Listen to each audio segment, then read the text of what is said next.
Are you using the wrong Etsy keyword research tool? Most Etsy sellers are using tools like eRank and Marmalade to identify keywords that shoppers are searching for on Etsy in order to optimize their listing to show up for those searches. But what if I told you by using tools like eRank and Marmalade that you're missing out on dozens to hundreds of potential keywords? Basically, the more relevant keywords that you put into your Etsy listing through your title, your tags, your description, and alt text, then the more searches you appear for both on Etsy and Google, and then the more sales that you make.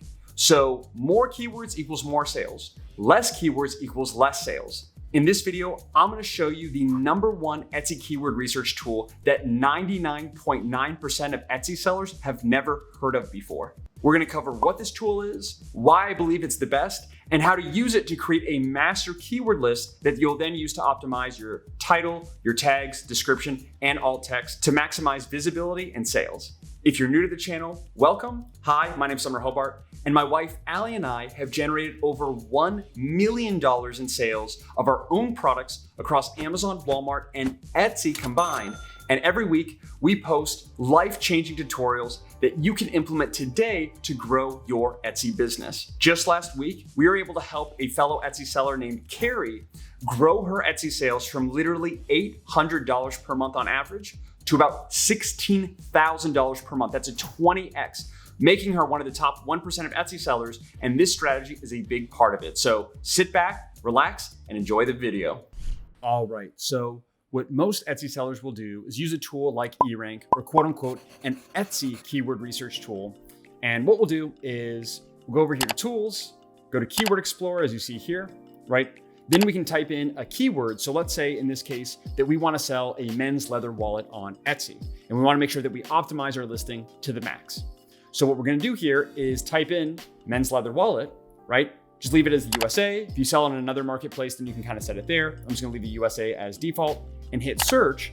And what eRank will do is find all keywords that are related to men's leather wallet, right? Because we don't just want to show up for men's leather wallet. We want all the other relevant keywords to also show up, because the more keywords we show up for, the more views that we get on our listing, and ultimately the more sales, assuming that they're relevant to your product, of course, right? Meaning, if I have like red women's purse and I put that on my listing, it's probably not going to help me at all, right? So anyway, go ahead and enter the keyword, hit search, scroll down here, and then we have all of the related keywords here on the far left side. And then the column I want you to focus on is the average search volume. So this is estimated search volume on Etsy per month. So eRank is estimating there's about 1,300 to 1,400 searches per month for men's leather wallet on Etsy in the US, over 1,000 for men's wallet leather, right? So a slightly different kind of combination of that phrase, and so on. You kind of read down here, right? So you can go ahead and pause and look through this if you like, but the points I want to kind of focus on is #1, if we scroll down all the way to the end, what we find is that there's about 35 keywords that eRank has shown us, okay, for this specific keyword. And a little tip is the shorter that your keyword is here, which I recommend at least 2 words, but 2 to 3 words usually works the best. So if we just did, leather wallet, for example, let's go ahead and hit search and see what happens. And as you can see, when we do that, we scroll down here on the left, we have way more keywords because we had a much broader kind of input, right? So our output is much broader. So it's more keywords, which is good, but they're also a little bit less relevant, especially if you want to sell a men's wallet. And when we go to export this data as a CSV file, as we can see, if we scroll all the way down, eRank has generated 157 relevant keywords based on our search query. So originally we had 35, here we have 158, and that may seem like a good amount, but watch what happens when we go to this tool here, which is called Key Search. So this is my preferred Etsy keyword research tool, but it's traditionally known as a Google keyword tool.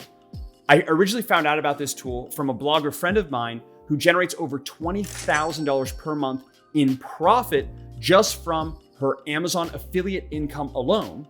And she uses this tool to optimize her blog posts. So this is a very powerful and kind of lesser known Google keyword tool.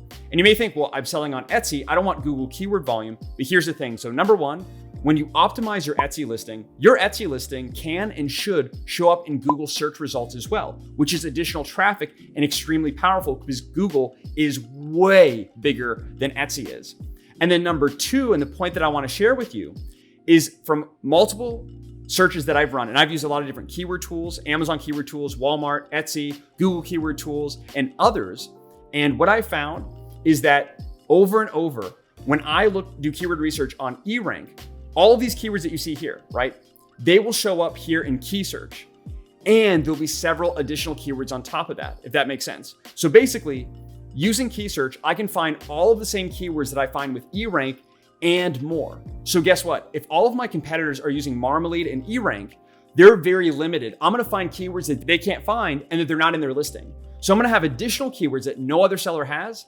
Those keywords are gonna help influence my ranking to potentially help me get seen for more searches and ultimately make more sales and leave my competitors in the dust. I've tested this, we use this with our own Etsy products, and this works, okay? So those are the two big points here. Basically, in my view, it is 100% a better tool, but there is one downside, and I'll show you that here. So, same idea, all keyword research tools for any kind of marketplace or search engine are pretty much the same. So what we wanna do here is go ahead and type in a very specific product keyword. I recommend, like I said, anywhere from 2-word to 3-word long phrases. So again, the same idea with men's leather wallet, right? We wanna set the United States and make sure for your filter you have related keywords. You could use this right here. You can look at actually Etsy Suggest, right? However, what I recommend is just keeping it as related keywords, which will focus more on Google keyword volume. But because Google is so large that, like I said, all those keywords that you'll find kind of on Etsy that are being searched there are also being searched on Google. So once we do that, we go ahead and hit search. We have our list here. Go ahead and organize in descending order by search volume. And as you can see here, before, right, our original keyword search, we had right around 37 keywords. Then we had about 157 keywords. Well, here we have 700 keywords, okay? So way more keywords. Now, remember I said there's a downside? This is the downside, okay? So when using a Google keyword tool, people are on Google for all different reasons. A huge percentage, about 1/3 of people are actually on Google to plan a purchase, right? Or I should say that about 1/3 of product purchases in the United States for online products, that search begins on Google, which is really powerful. Google is a huge driver of e-commerce traffic, and especially to Etsy. So there is huge overlap, but there are also people who are on Google for other reasons, right? They want to look at blog posts or maybe even videos or directions or whatever else. So you can kind of think of keyword data like water, right? So at first, your water's really dirty. So you're gonna have to kind of strain and filter the water until it becomes clean. And this should be done with any keyword research tool that you're using. And when using key search, it'll take a little bit more time than using other tools. But at the end, you're basically sifting for gold, and you're gonna find a lot more gold with this tool than the other, but it's gonna take a little bit more time. So there's 700 keywords here. We're not even gonna use, we're only gonna end up using a fraction of these, but it's still gonna help us find way more keywords than our other tools. So basically what we're gonna do is export this as a CSV file. And with this file, what we're going to do in order is just run through, think about your product, and think about shoppers on Etsy. So would they search for this keyword to find your product, yes or no? If yes, leave the keyword. If no, delete the keyword. It's that simple, right? It's a little bit time consuming. We don't have to go through the whole list. You can just go through kind of the top 200 keywords, for example.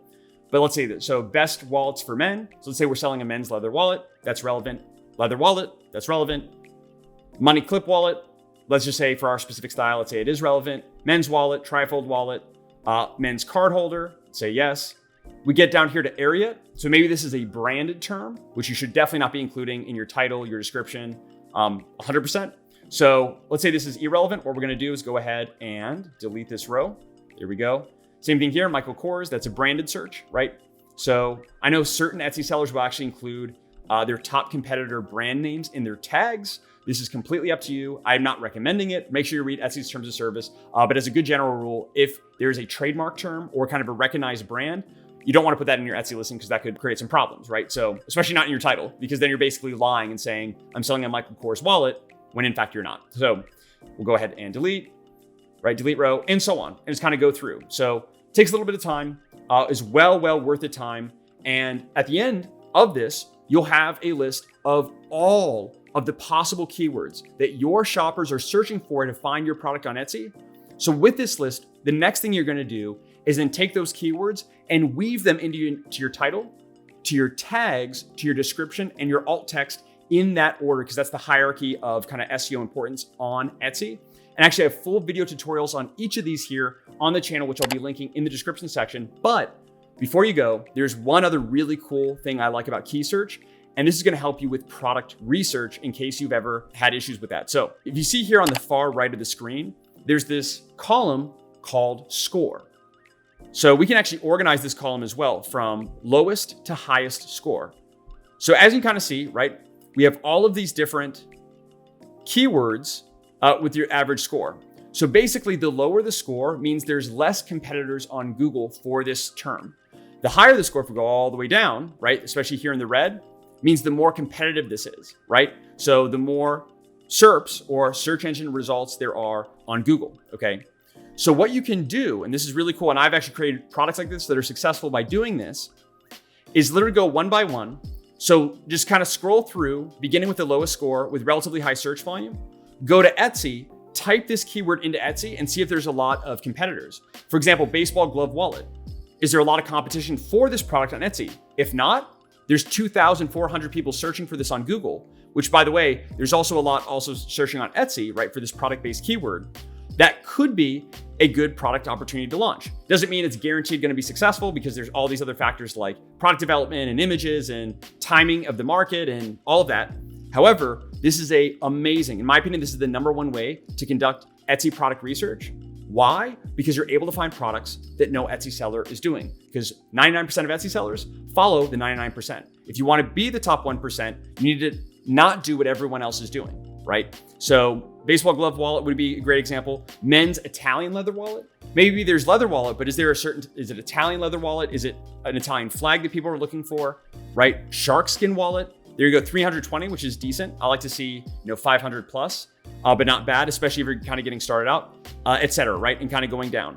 Now, some of these will have a decent amount of competition on Etsy, but some of them will have very, very low, right? The key is it's a numbers game, right? The majority aren't going to be amazing results. If it was easy, then everyone would be doing it. But if you put in the effort and go through, the first 50, there's a very good chance you're going to find multiple high demand, low competition products.